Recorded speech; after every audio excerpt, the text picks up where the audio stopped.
কচু দিয়ে বানিয়েছিলাম আজকে একটা সম্পূর্ণ নিরামিষ রেসিপি, সেটাই তোমাদের সাথে আজকে শেয়ার করব। সেই জন্য প্রথমে কচুর খোসাগুলোকে ভালো করে কেটে বাদ দিয়ে 3 থেকে 4 বার পরিষ্কার করে জল দিয়ে ধুয়ে কচুগুলোকে রেডি করে নিয়েছি। তারপর গ্যাসে কড়াই চাপিয়ে কড়াইয়ে সর্ষের তেল দিয়ে দিয়েছি। সর্ষের তেলটা গরম হয়ে যেতে ফোড়নে দিয়ে দিয়েছি রাঁধুনি দিয়ে নাড়াচাড়া করার পর কেটে ধুয়ে রাখা কচু আর নুন দিয়ে ভালো করে নাড়াচাড়া করে ঢাকনা চাপা দিয়ে 4 থেকে 5 মিনিট মতো ভেজে নেব।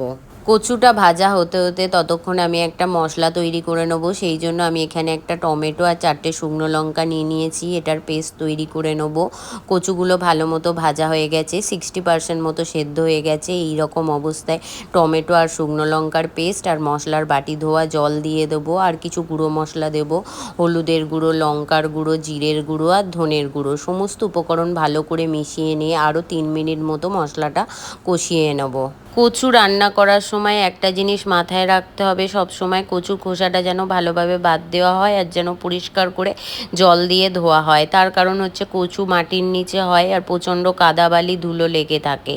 কচুগুলো ভালো মতো কষানো হয়ে গেছে। এই রকম অবস্থায় কচুগুলোকে এখন খুন্তির সাহায্যে ঘেঁটে দেবো পুরো। যেহেতু রান্নাটা একদম মাখা মাখা করব, পুরোটাই ঘেঁটে দেবো। আর এই ঘেঁটে দেওয়ার জন্য যদি হালকা হালকা জল লাগে তো হালকা হালকা জল দিয়ে দেবো, দিয়ে ভালো করে খুন্তির সাহায্যে পুরো মাখা মাখা করে নেব। কচুগুলো মাখা মাখা হয়ে গেলে এই রকম অবস্থায় গরম মশলা গুঁড়ো ভালো করে মিশিয়ে নিয়ে আরও 1 মিনিট মতো রান্নাটা করে নিলেই রেডি হয়ে যাবে আজকের রেসিপি কচু মাখা। আমার এই রেসিপিটা তোমাদের ভালো লাগলে দেরি না করে ঝটপট বাড়িতে বানিয়ে গরম ভাতে একবার খেয়ে দেখো, জাস্ট দারুণ লাগে, কোনো কথা হবে না, এত সুন্দর খেতে লাগে।